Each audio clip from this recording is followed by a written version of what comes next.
Hallelujah! Isa pong mapagpalang gabi sa ating lahat. Tayo pong lahat ay magsitayo. Batiin nyo nga po ang iyong katabi. Isang mapagpalang gabi, kapatid. Ayan, pwede nyo pong ihag, kamustahin ang ating mga kapatiran. Ayan. Sa oras po na ito, patuloy po nating ihanda ang ating mga puso, ating mga isipan sa pagsamba sa Panginoon. Ituon po natin ang ating mga puso sa pagpupuri at pagpapasalamat sa Kanya. Patuloy po nating naisin ang Diyos sa ating mga buhay.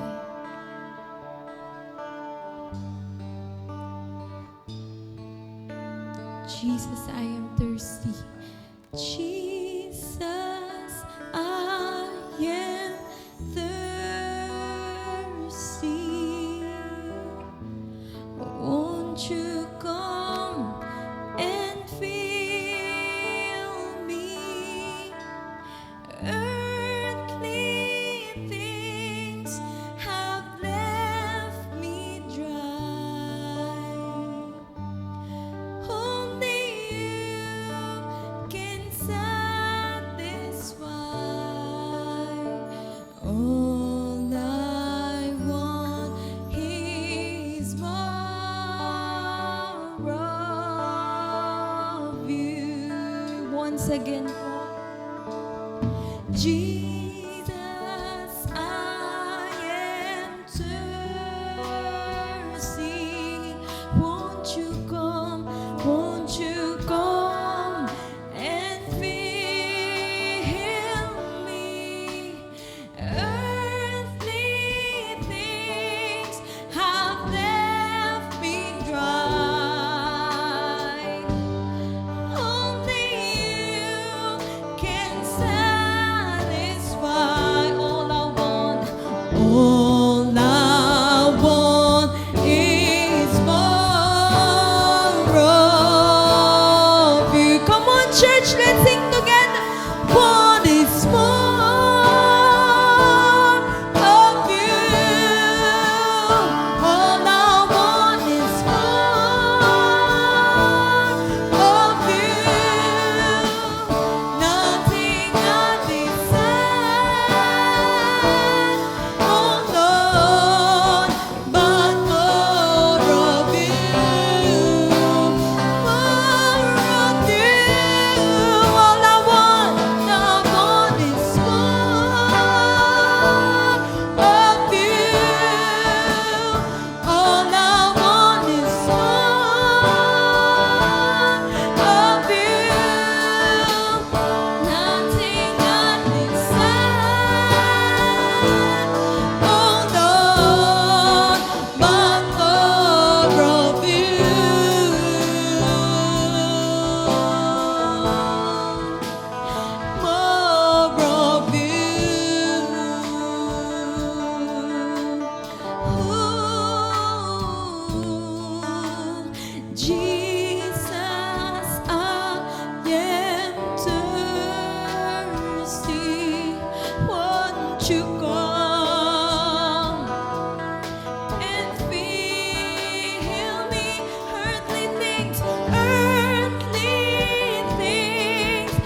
but more of you,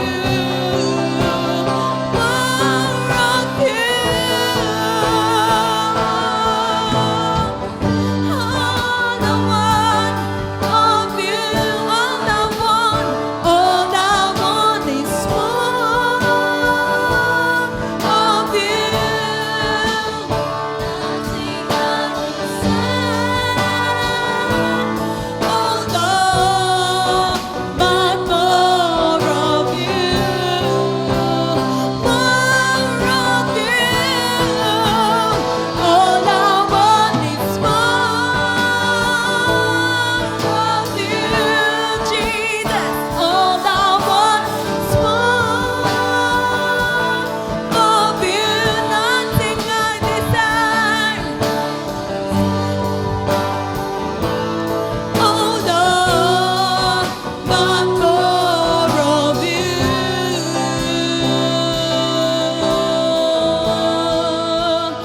More of you. More of you, Jesus. We want more of you. Come in this place, Holy Spirit, and feel the sweet your power. Feel the sweet your presence. Oh, come on, church, let's sing praises. Hallelujah,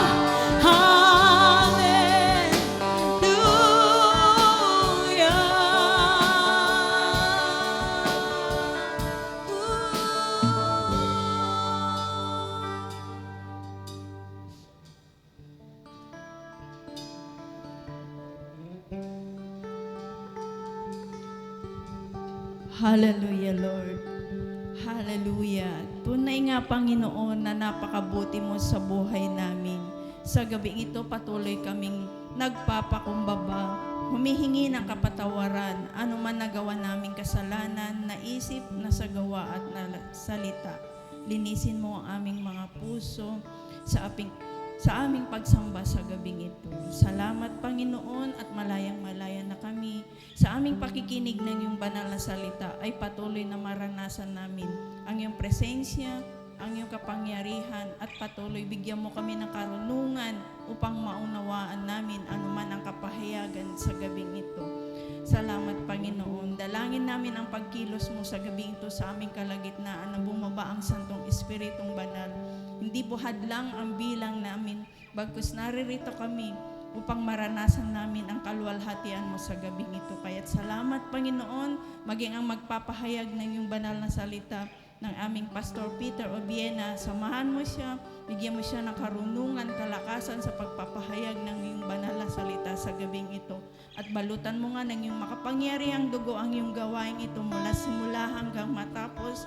At patuloy, Panginoon, na sinasawatan namin ng gawa ng kaaway sa aming paligid, maging sa aming bawat isa sa amin na may daladalang mga kabigatan, i-cast out mo lahat. At patuloy, Panginoon, na binibigyan mo na ng katagumpayan, kasagutan, Panginoon, sa gabing ito. Salamat, Panginoon, sa gabing ito ay patuloy mo ng pinapagtagumpay ang iyong gawain, maging ang signs and wonder and miracle after preaching your word. Salamat, Panginoon, we declare your kingship, your lordship sa gabing ito. Sa namin binabalik ang mataas pa puri, pagdakilat pa sa salamat sa tanging pangalan ng aming Panginoong Hesus. Amen and amen. Church, are you ready to praise the Lord tonight? Can I hear you say amen? Can we shout hallelujah? Hallelujah! Can we shout hallelujah? Hallelujah! We have a vision!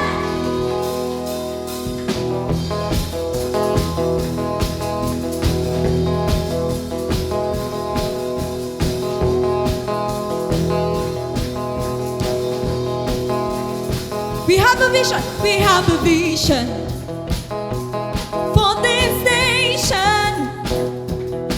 We share a dream for this land. We join the angels in celebration. By faith we speak revival vision for this nation. We share a dream for this land. We join the angels in celebration. By faith we speak revival in our land. Where every knee shall bow and worship you, and every tongue confess that you are Lord. Give us an open heaven, give us an open heaven, and anoint our praise to sing, and move your sovereign hand across the nation. We have a vision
Sa oras pong ito ay makibukas po tayo sa aklat po ng ikalawang kronika, 2 Chronicles chapter 20, beginning verse 1 hanggang 30.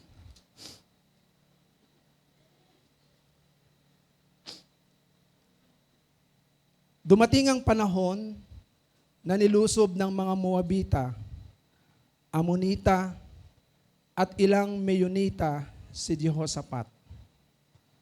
Nabalitaan niya na isang malaking pangkat mula sa Edom ang sumasalakay sa ibayo ng lawa at nasa Hasason Tamar na tinatawag ding Engedi.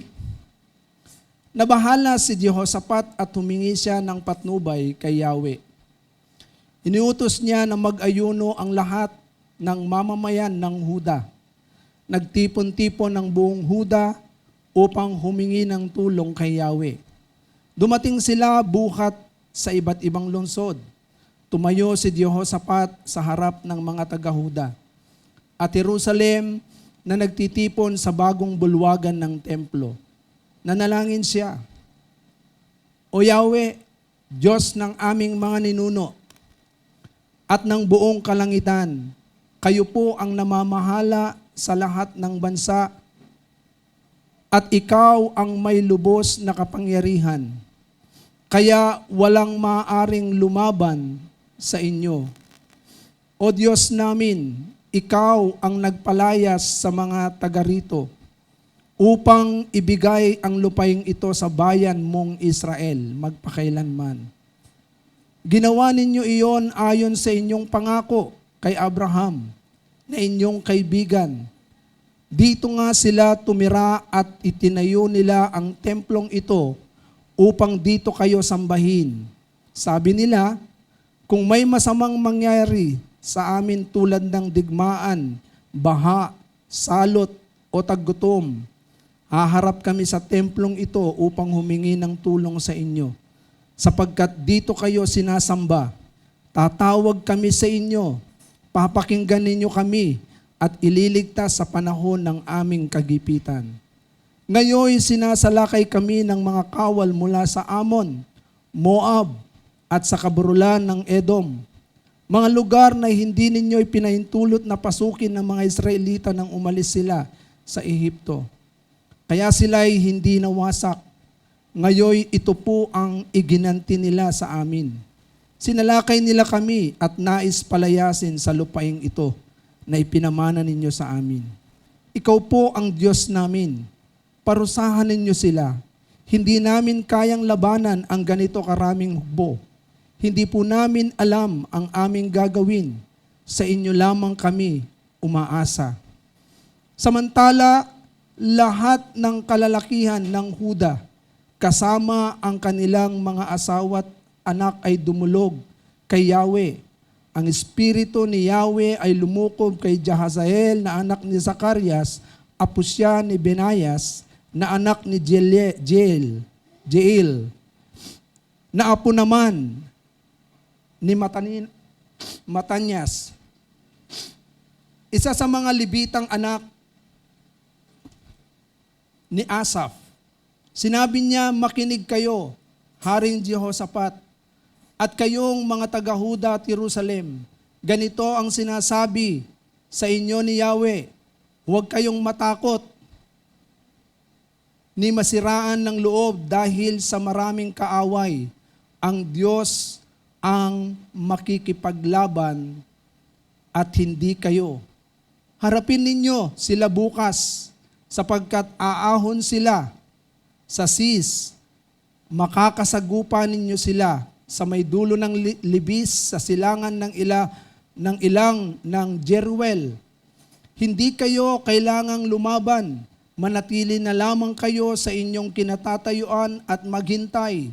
Makikita ninyo ang pagtatagumpay ni Yahweh para sa inyo. Kaya hindi kayo dapat matakot ni masiraan ng loob. Harapin ninyo sila bukas sapagkat si Yahweh ang kasama ninyo. Si Jehoshaphat at ang buong Huda at ang mamamayan ng Jerusalem ay nagpatira pa at sumamba kay Yahweh.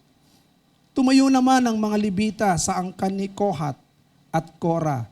At sa napakalakas na tinig ay nagpuri sila kay Yahweh, ang Diyos ng Israel. Kinabukasan, maaga silang lumabas patungo sa ilang ng Tekoa. Ngunit bago sila umalis, sinabi sa kanila ni Jehoshaphat, "Makinig kayo, mga taga-Huda at Jerusalem. Magtiwala kayo sa Diyos ninyong si Yahweh at magiging matatag kayo. Maniwala kayo sa kanyang mga propeta at magtatagumpay kayo." Matapos niyang paalalahanan ng mga tao, pumili siya ng mga awit na magpupuri kay Yahweh dahil sa kanyang kahangahangang kabanalan. Inilagay niya ang mga ito sa unahan ng hukbo at habang daay umaawit, purihin si Yahweh. Pag-ibig niya'y tunay, laging tapat kailanman. Nang marinig ng mga kaaway ang awitan, ginulo sila ni Yahweh. Dahil dito sila ang nagkagulo.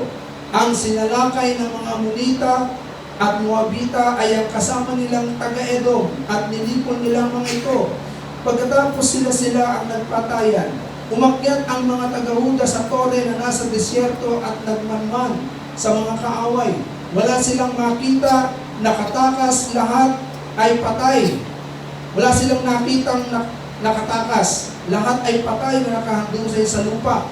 Napakaraming nasamsam ni Jehoshaphat at ng kanyang mga kasama. Halos hindi nila madala ang mas nasamsam nilang kawan, mga kagamitan, damit at maraming mahalagang bagay. 3 araw nila itong hinakot, ngunit sa sobrang dami ay hindi na nila makuha ang lahat. Nang ika-4 na araw, nagtipon sila.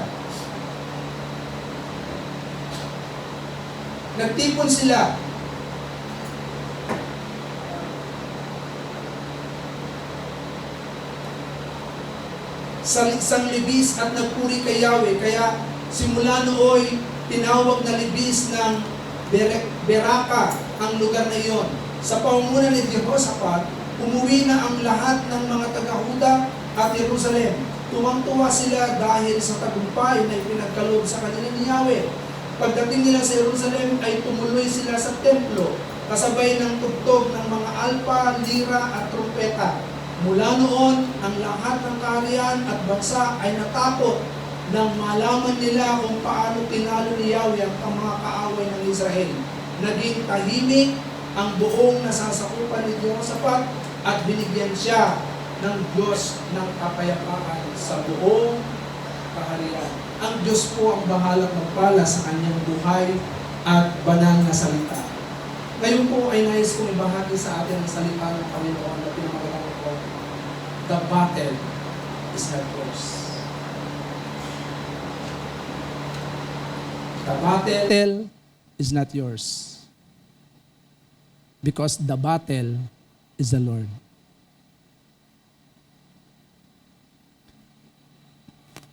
Ito po ay kwento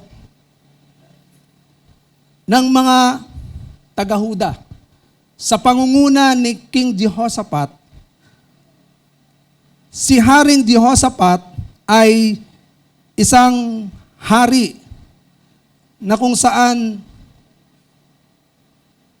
siya po ay isang mabuting hari at isa pong tapat na mananamba ng ating Panginoon. And a faithful worshiper of God. Na talagang dahil sa kanyang ninuno, sa kanyang ama, ay naituro sa kanya kung ano yung dapat na gawin bilang isang bayang pinili ng Panginoon. Kaya si Haring Jehoshaphat ay talagang maganda ang naging pamumuno niya. Subalit, si Haring Jehoshaphat sa kanyang huling pag-ahari ay bumagsak. Dahil kasundo siya kay King Ahab ng Israel. Marami po tayong mga battle, araw-araw. Every day is battle.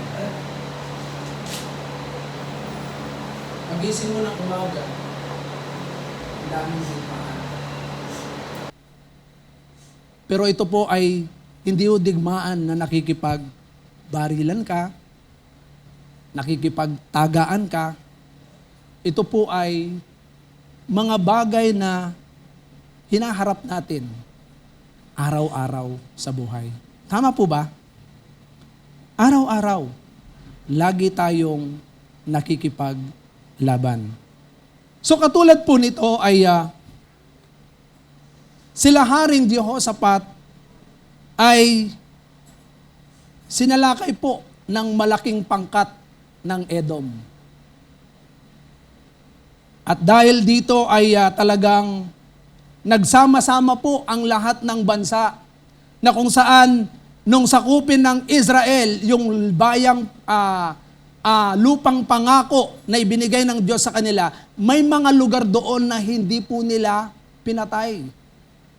Kaya nga itong mga lugar na ito, sila rin po ang mga nakipagdigma sa kanila. Kaya nga po, nang makita ni King Jehoshaphat ang mga pangkat na ito na talagang napakalaki, ay nabahala po si King Jehoshaphat. Sa buhay po natin ay kapag marami po tayong kinakaharap na mga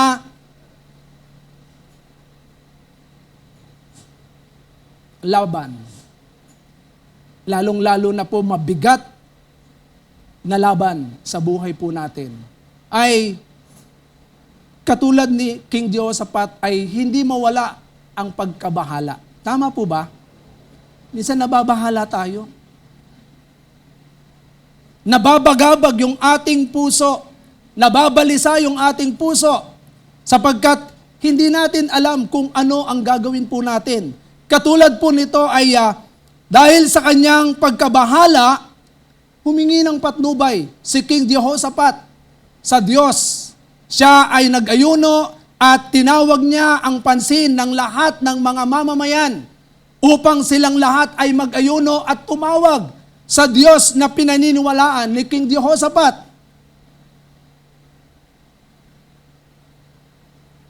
At alam niyo po ba kung ano ang kanilang naging sandata?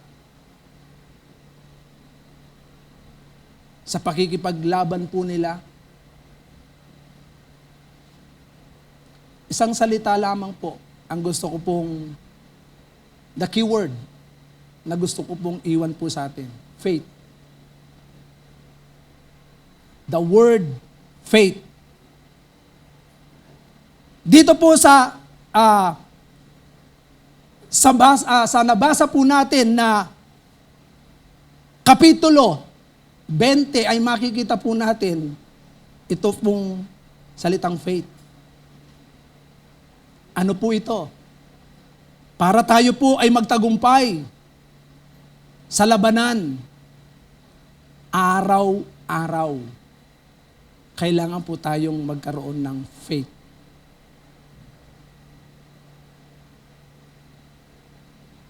Hindi po natin kaya ang laban. Maniwala po kayo. Kaya nga si King Jehoshaphat ay talagang humingi ng patnubay sa Diyos. Sa bawat isa po sa atin, sa tuwing tayo po ay haharap sa labanan, kailangan po nating magkaroon ng faith. We need to have faith in our life. Ano po ito? Letter F.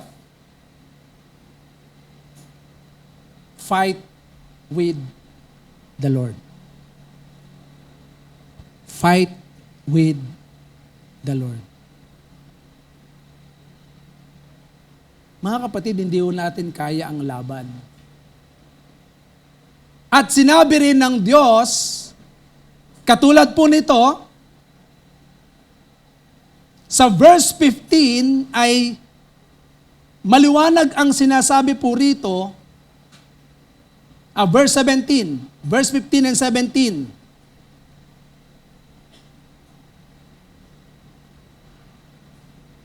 Sinabi niya, makinig kayo, Haring Jehoshaphat, at kayong mga taga Jerusalem. Ganito ang sinasabi sa inyo ni Yahweh, huwag kayong matakot ni masiraan ng loob dahil sa maraming kaaway. Ang Diyos ang makikipaglaban at hindi kayo.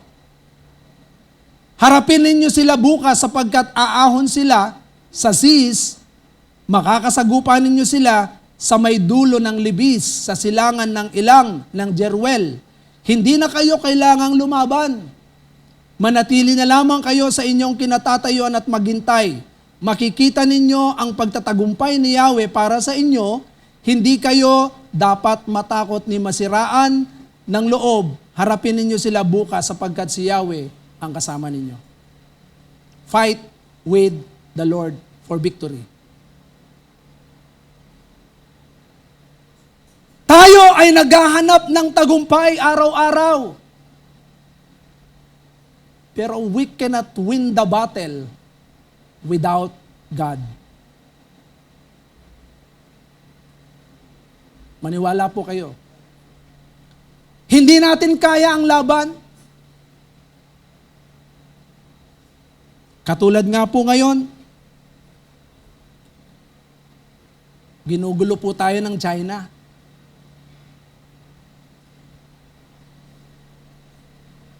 Binubuli tayo ng China. Biro nyo, maliwanag na talagang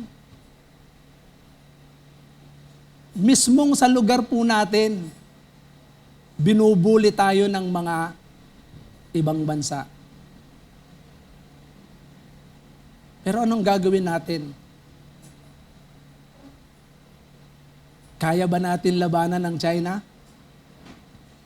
Ha?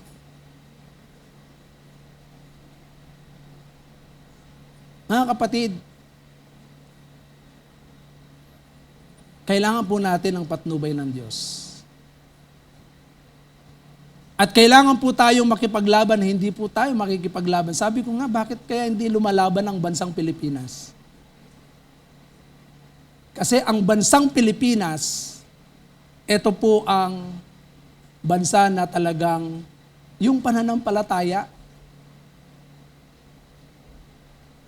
Ito po yung the only Christian nation na talagang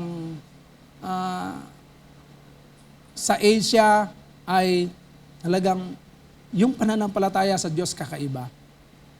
Kaya nga kung titignan po natin ang bansang Pilipinas, kahit saan ka pumunta,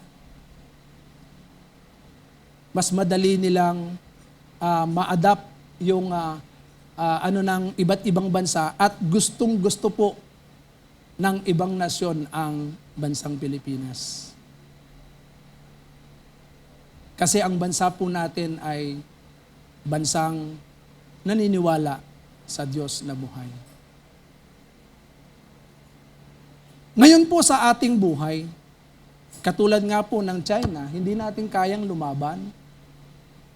Nung unang panahon, nakita ko kung paano pinatalsik ng Pilipinas ang China. Nung binuli ang Pilipinas sa panahon ni Ferdinand Marcos. Walang magawa ang bansang China. Bakit? Tayo po yung kauna-unahang bansa na pinakamalakas pagdating po doon sa mga armas. Ang bansang Pilipinas. Pero ngayon, baka isang missile lang ng China baka ubos po tayo. Hindi ko alam, sinasabi ng iba, ganon. Pero, hindi tayo kailangan mabagabag. Hindi tayo kailangan mabahala sapagkat ang Diyos ng China ay hindi Diyos na buhay. Dito sa Pilipinas, ang Diyos natin ay Diyos na buhay. Amen po ba? Palakpakan po natin ang ating Panginoon. Kaya po, wala kang dapat ikatakot. If God is with us, who can be against us? Amen po ba? The same in our everyday fight. Yung araw-araw na laban po natin, paggising na, pagdilat pa lamang ng ating mga mata ay merong ng laban. Sa pananalangin pa lamang ay nakikipaglaban ka na sa higaan. Mananalangin ba ako? O hihiga at matutulog na lang? Yan. Mananalangin ba ako? O hihiga? Yan po yung laban eh. Minsan naman, pag gising mo ng medyo na-delay ka ng gising, naku po, mananalangin ka ba? O aalis ka na para pumunta doon sa lakad mo?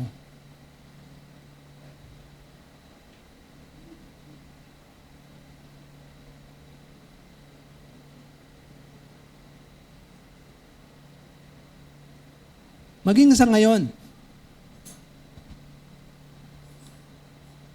marami po tayong nais na marating sa ating iglesia.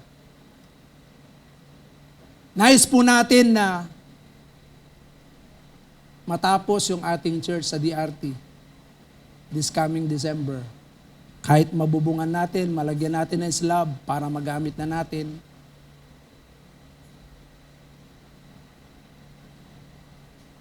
Daming dapat buksan na gawain. At ngayon, August 4 ay meron tayong malaking event na gagawin sa ating anibersaryo.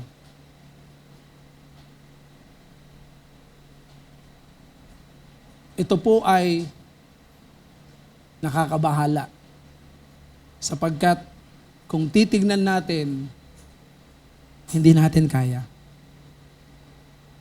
yung anniversary ito. Amen po ba? Kapag tinutuos ko po, sabi ko po, Panginoon, kaya ba namin? Hindi natin kaya. Pero ang mensahe ng Panginoon, this is not your fight. It is my fight. The battle is the Lord. Amen po ba? Biro nyo, 1,000 ang laman ng amphitheater. 1,000.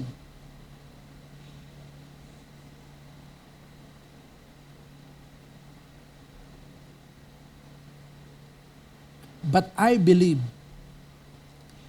sa lahat ng sitwasyon, sa lahat ng panahon, sa lahat ng oras, lahat ng laban po na meron po tayo, patuloy lamang po tayong manatili doon sa laban na meron po kayo. Meron po tayo. Sapagkat ang Diyos na patuloy na pinaniwalaan ni King Jehoshaphat, siya rin po yung Diyos na makikipaglaban para sa atin. Napakaganda oh. Tingnan po ninyo, sabi niya sa verse 15, huwag kayong matakot ni masiraan na loob dahil sa maraming kaaway ang Diyos ang makikipaglaban at hindi kayo. Sa verse 17, hindi na kayo kailangang lumaban, manatili na lamang kayo sa inyong kinatatayuan at maghintay. Makikita ninyo ang pagtatagumpay ni Yahweh para sa inyo. Hindi kayo dapat matakot ni masiraan ng loob. Harapin ninyo sila bukas sapagkat si Yahweh ang kasama ninyo. The only we can do is to face yung ating battle. Huwag mong tatalikuran yung laban na meron ka. Harapin mo yan. Amen po ba? Even yung relationship, marami pong laban po yan.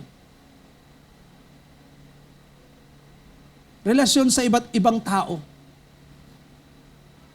Kung paano mo pakikisamahan yung iba't ibang klase ng tao bilang mga mananampalataya. Mga kapatid, this is a battle. Pero when we stay with the Lord, pag nanatili ka sa Panginoon, mga kapatid, hindi mo kailangang lumayo, hindi mo kailangang huminto, hindi mo kailangang tumigil, hindi mo kailangang tumalikod sa harapan ng mga tao. You need to face it with God. And God will fight for you. Amen po ba? Amen po ba? Kaya mga kapatid, do not worry. Huwag kayong mabagabag. Even in family, sa loob ng tahanan, there is a battle. May mga battle. Meron po ba kayong battle sa loob ng bahay? Hello? Marami. Maraming battle. Ano yung battle sa loob ng bahay? Yung need, araw-araw. Yung mga basic needs. Pag dumarating ang due date, di ba? Ngayon ay June 30 na naman. Darating na naman ang due date. So, kailangan mong habulin yan. Kailangan mong harapin. Hindi mo kailangang talikuran. Alam nyo ba na sinasabi rito, manatili lamang kayo sa inyong kinatatayuan at maghintay. Alam nyo, habang tinitingnan ko ito, hindi mo kailangang umalis doon sa presensya ng Panginoon. Hindi mo kailangang umalis doon sa pangako ng ating Panginoon. Stay where you are. Habang ikaw ay humaharap doon sa laban na kinakaharap mo sa loob ng tahanan. Kung ikaw ay manggagawa sa ubasan ng Panginoon, mga kapatid, stay where you are. Ikaw ay tinawag ng Panginoon kung saan ka ginagamit ngayon ng Panginoon, manatili ka. At hayaan mo ang Panginoon ang siyang lumaban para sa iyo. Because this battle is not yours. It is the Lord. Amen po ba?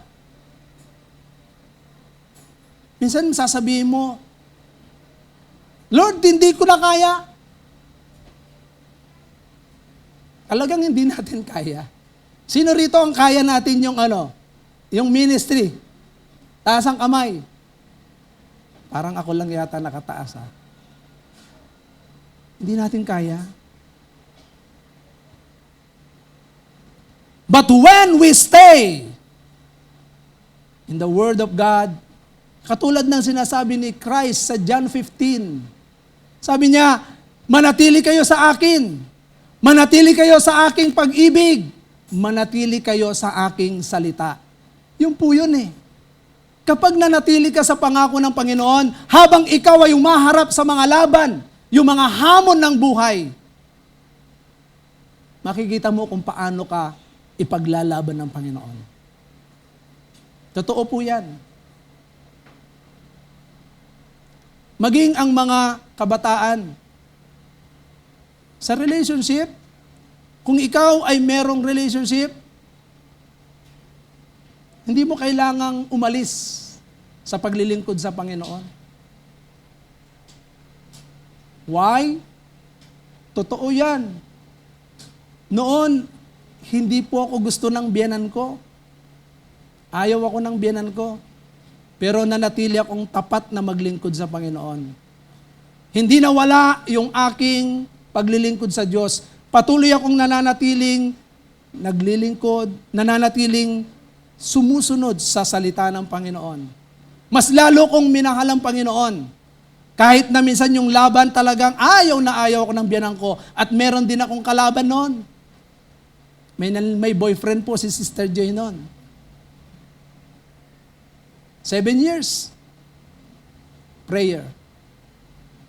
Sa 7 taong pananalangin, nagtagumpay po si Pastor Peter.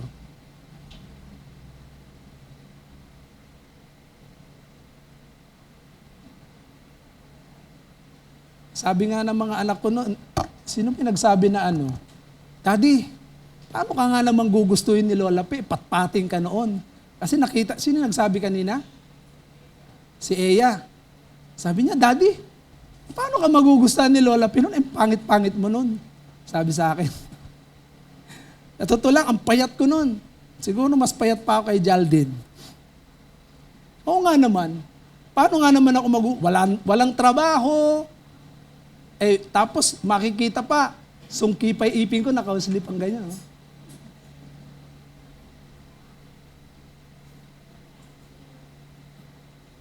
As ang payat pa. Sungki, nakausli na yung ngipin, ang payat-payat ko pa noon, para. Tapos, ano yung makikita ng ganda? Pero alam niyo po ba, pinagtagumpay ng Diyos. Totoo po yan. Manatili ka. This is not your battle. Alam niyo, hindi ko battle na talagang kailangan kong makipagdigmado, makipaglaban. Hindi. Nanatili po ako sa pangako ng Panginoon. Relationship, ministry, work, career, lahat yan. God will fight for you. Amen po ba? So number 1, fight with the Lord for victory. So meron pong tagumpay yan kapag ikaw ay nakipaglaban sa anumang digmaan o laban ng buhay kasama ang Diyos. Amen po ba? Pangalawa, ascribe to the Lord. Ano pong ibig sabihin ng ascribe to the Lord? Ibigay mo sa Diyos ang lahat ng nararapat na pagsamba, nararapat na pasasalamat, nararapat na papuri, nararapat na luwalhati. Mga kapatid, let us continue to honor God sa buhay po natin. Amen po ba? Katulad nga ng naituro ko matagal na, honor God with 40. Ano po yon? Time, talent, temple, treasure. Uulitin ko po ulit. Honor God, time, with your talent, temple, itong katawang ito, and your treasure. Marami pong treasure tayo. Yung mga anak, yung mga career po natin, maging po ito, yung health. Health is wealth. Kalusugan. Kaya nga po dito, makikita po natin na ibigay natin sa Diyos yung nararapat. Kaya nga po dito, makikita po natin sila po ay nagpuri sa Diyos. Tingnan po ninyo, habang sila ay nakikipaglaban at na humarap sa mga kalaban nila, ano po yung ginawa nila? Ang sabi po rito, basahin ko muna yung verse Verse 5. Yung verse 5 hanggang 12. Ang sabi rito, O Yahweh, Diyos ng aming mga ninuno at ng buong kalangitan, kayo po ang namamahala sa lahat ng bansa at ikaw ang may lubos na kapangyarihan. Kaya wala kaming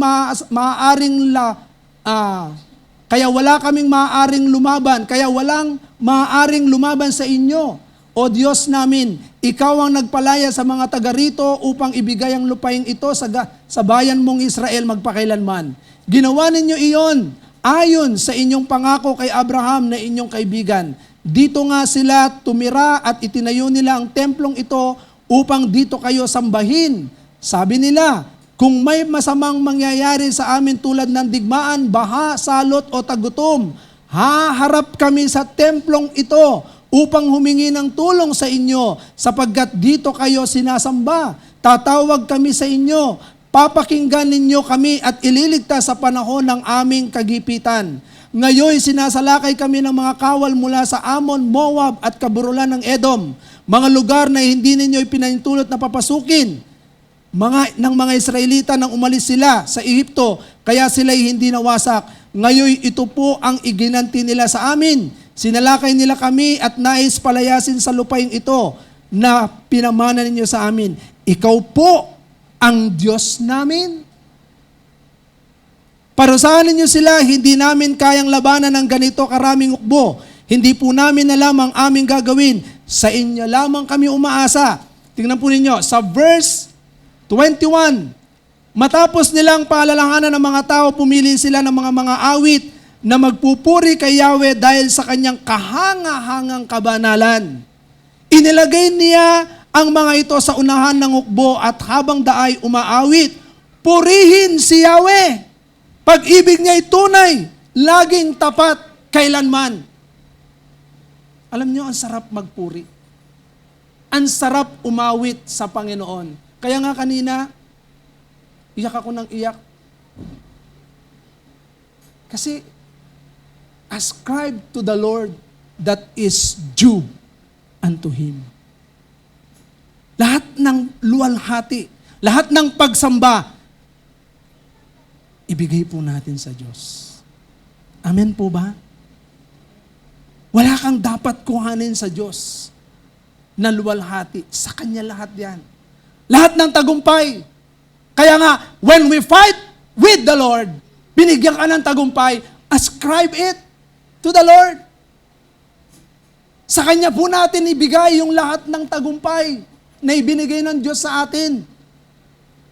Siya po yung parangalan natin. Kaya nga dito tingnan nyo, habang nakikipagdigma sila, wala ko silang ginawang hindi sila nakipaglaban ng espada. Umawit po sila sa Diyos. Every time na tayo po'y sasamba sa Diyos, makikita nyo po yung tagumpay sa laban natin. Magtatagumpay po tayo. Simulan niyo ang sambahin ng Panginoon.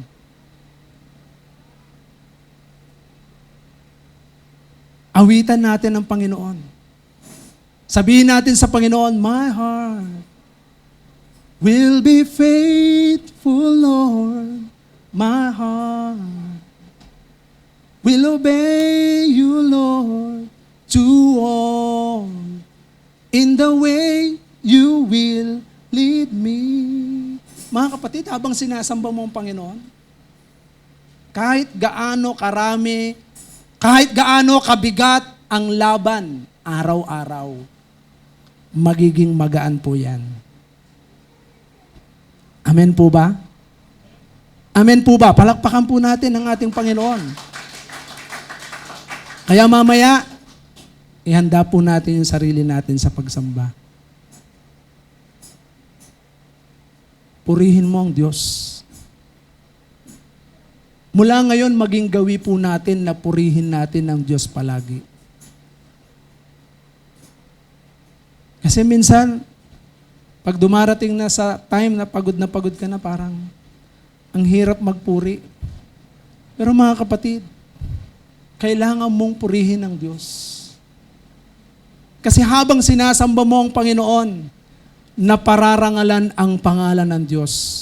Sa kabila ng kabigatan, sa kabila ng pagod na katawan, araw-araw, halos hindi mo na maitaas yung kamay mo, halos hindi ka na makaluhod kasi nanginginig na yung tuhod mo. Minsan kapag lumuhod ka, namamanhid yung tuhod mo kasi nirarayuma ka na. Pero mga kapatid, ascribe to the Lord what is due unto Him. Amen po ba? Amen po ba? Kaya tignan po ninyo, nang marinig ng mga kalaban, yung pagsamba nila sa Diyos. Alam niyo po ba, ang mga kalaban, natataranta po yan kapag ang mga anak ng Diyos ay sumasamba na sa Diyos. Nagpupuri na sa Diyos at ibinibigay na sa Diyos ang lahat ng luwalhati. Mga kapatid, ang kaaway hindi niya malaman. Nalilito po yan. At sila na po ang naglalaban. Kaya tandaan po ninyo, Every time we ascribe to the Lord what is due unto Him. Lahat ng mga bagabag sa isip, lahat ng mga takot sa puso, lahat ng bagay na kung saan humahadlang sa'yo, lahat yan, aalisin ng Panginoon yan at ikaw ay malayang sasamba sa Panginoon. Amen po ba? Letter I. Inspire with the Holy Spirit.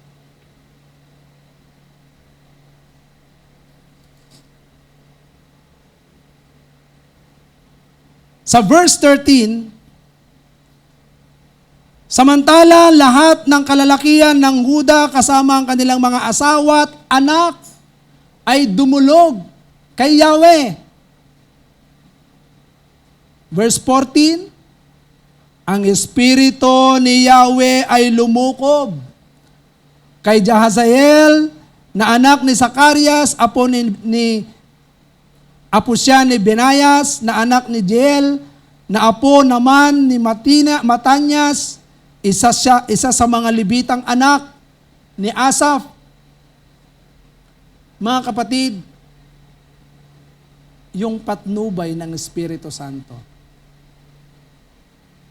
kahit gaano kabigat, kahit gaano karami ang laban ng buhay, when you are inspired by the Holy Spirit, no one and nothing can move you. Amen po ba? Amen po ba? Kaya nga po, the early church, nung panahon na kung saan ang ating Panginoong Jesucristo, sa Acts chapter 1 verse 8, the very reason bakit sinabi ng ating Panginoon, manatili kayo doon hanggat hindi nyo nararanasan ang Espiritu Santo.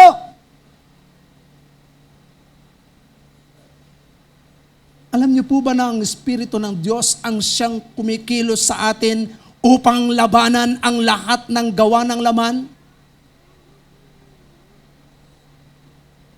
Amen po ba? Kaya nga po, we need to be inspired by the Holy Spirit. Kailangan natin ang Espiritu ng Diyos sa bawat laban na meron po tayo. Without the Holy Spirit, we can do it. Sabi po ng Zechariah chapter 4, verse 6, is not by might, nor by power, but by my Spirit, saith the Lord. Tingnan po ninyo. Ang tagumpay ay hindi makakamit sa pamamagitan lang lakas ng hukbo o sariling kapangyarihan, kundi sa pamamagitan lamang ng aking Espiritu.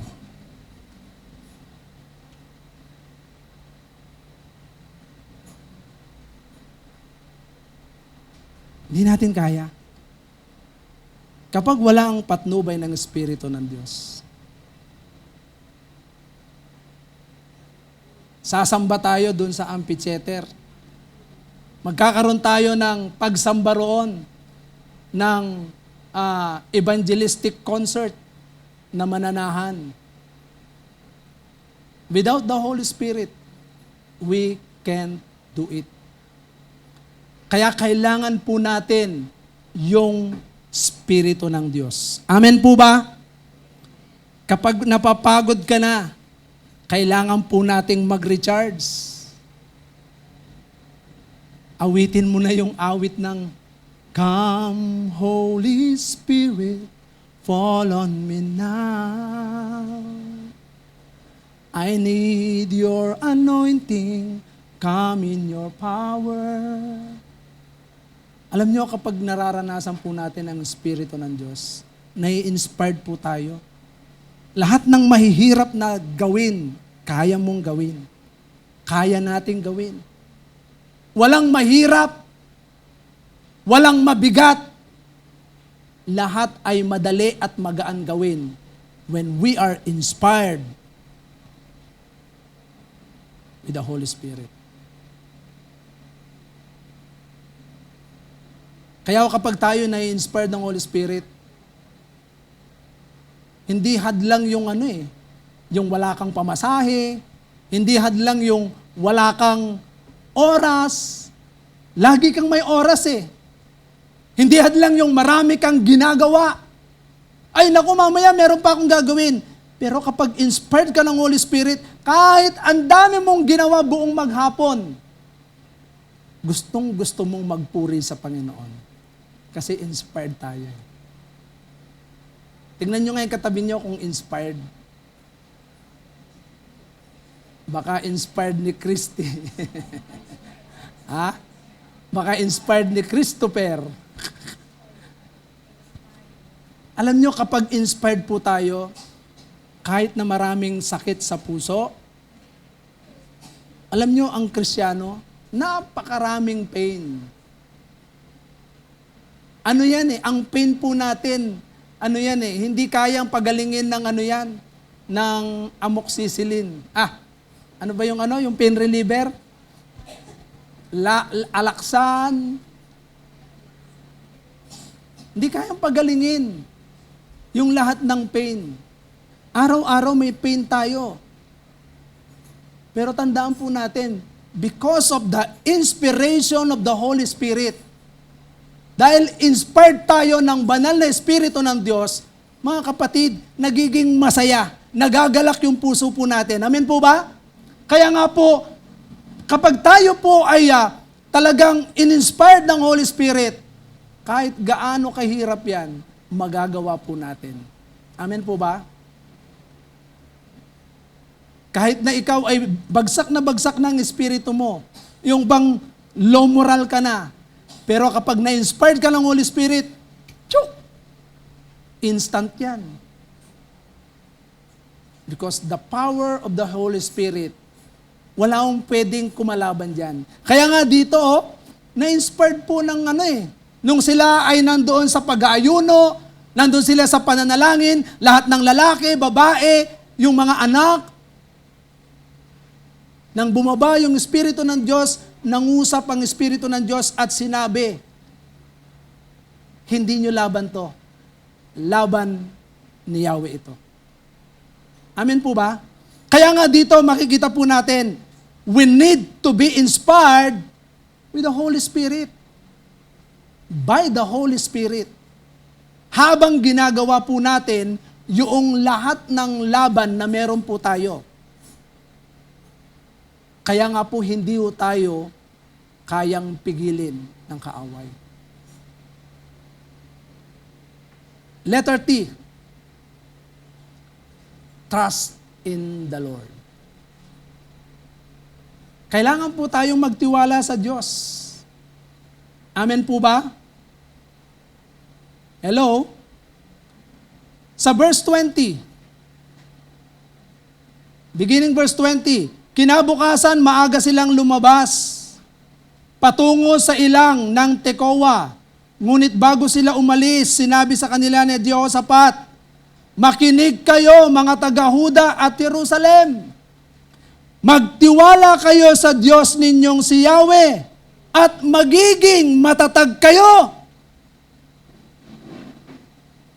Maniwala kayo sa kanyang mga propeta at magtatagumpay kayo.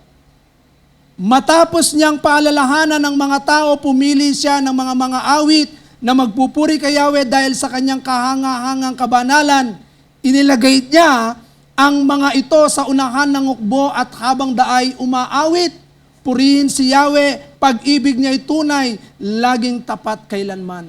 Mga kapatid, tingnan po ninyo, imbis na ang mga nasa unahan ay yung mga merong mga kabayo, merong mga pana. Anong nilagay ni King Jehoshaphat sa harapan? Ang mga kalaban nila talagang mga full battle gear. Pero ano yung hinarap ni Mga mananamba. Nasa harapan. Mga kapatid, tandaan po ninyo, pwede po ba kayong tumingin sa akin? Sa bawat laban na meron ka, you need to put your trust in the Lord. Magtiwala tayo. Proverbs 3 verse 5 and 6, trust in the Lord with all your heart and lean not with your own understanding. In all your ways acknowledge Him and He shall direct thy path. Huwag kang mananangan sa sarili mong karunungan. Huwag kang mananangan sa sarili mong kakayahan. Manangan ka't magtiwala sa Diyos na buhay. Sabi ng ating Panginoon sa John 14:6, si Christ ang nagsasabi, fear not, believe in God, believe also in me.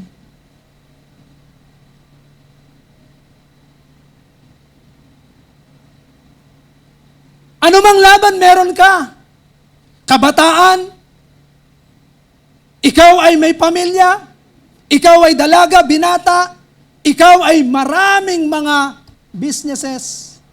Tandaan po natin, magtiwala ka sa Diyos. Sapagkat lahat yan, may mga kanya-kanyang laban tayo na kinakaharap. Ikaw ay lingkod ng Panginoon na naglilingkod. Marami tayong kinakaharap. Kaya kung titignan po natin ang Biblia, God will direct us. Kaya sila po, tignan niyo, ano yung kanta natin kanina? Yung chorus? Every knee shall bow and every tongue confess that you are Lord.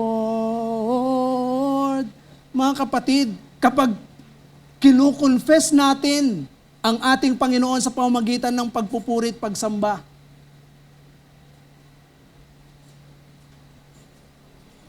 wala akong kalaban ang pwedeng lumaban because we put our trust in the Lord. Amen po ba?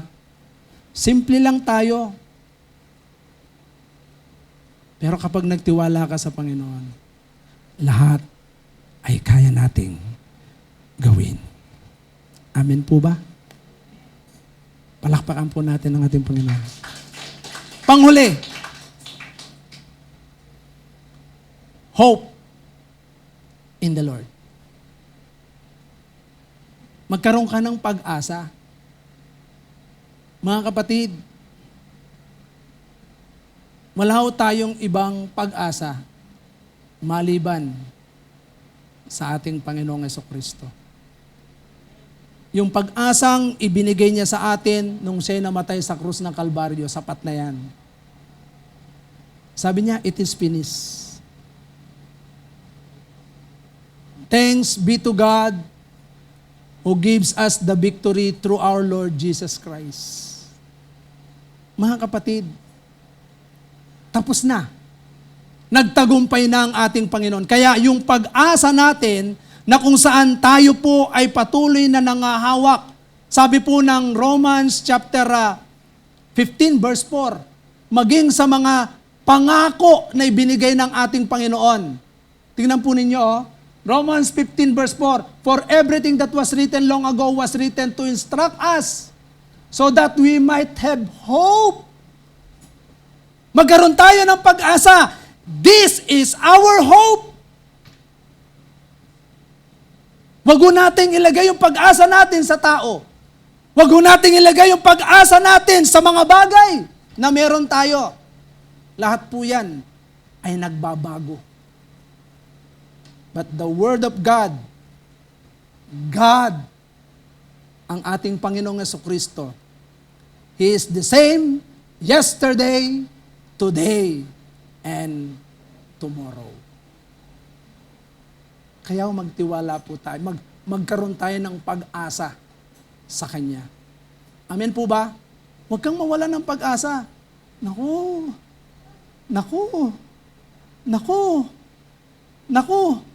kaya kakanako mo, ganun ka na maglakad.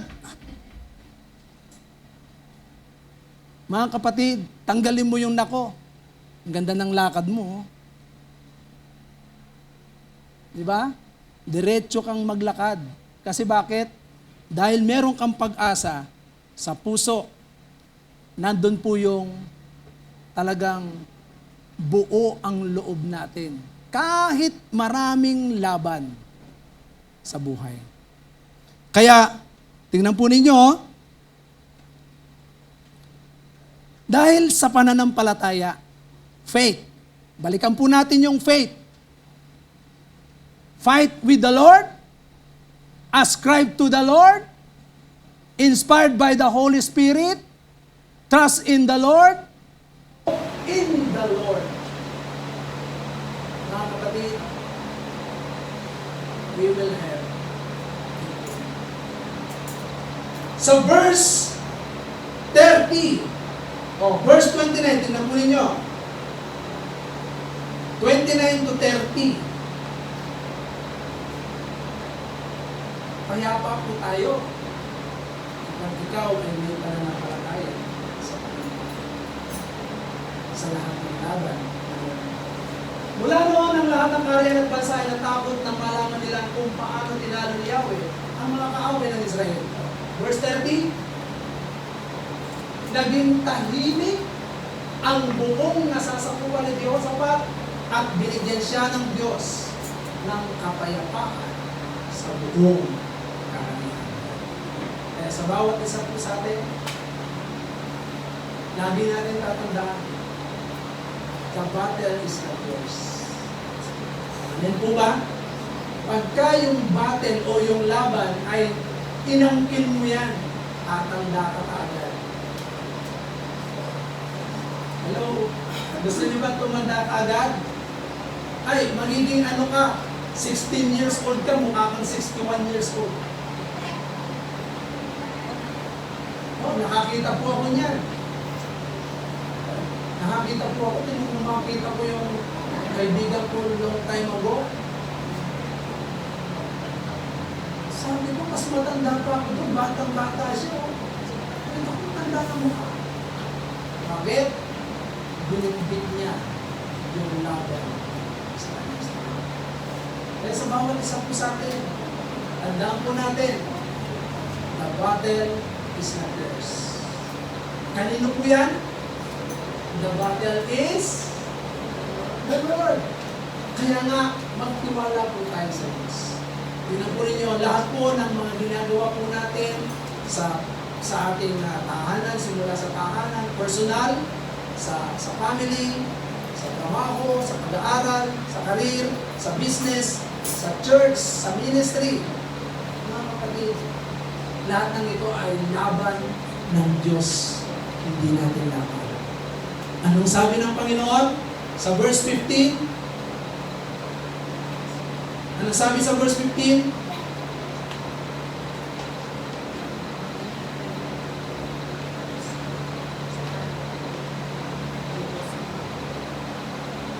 Sinabi niya, makinig kayo, Haring Jehoshaphat at kayong mga taga-Juda at Jerusalem. Ganito ang sinasabi sa inyo ni Yahweh. Huwag kayong matakot, di masiraan ang loob dahil sa maraming kaaway. Ang Diyos ang makikipaglaban. Gaano mang karami ang laban ng buhay. This is not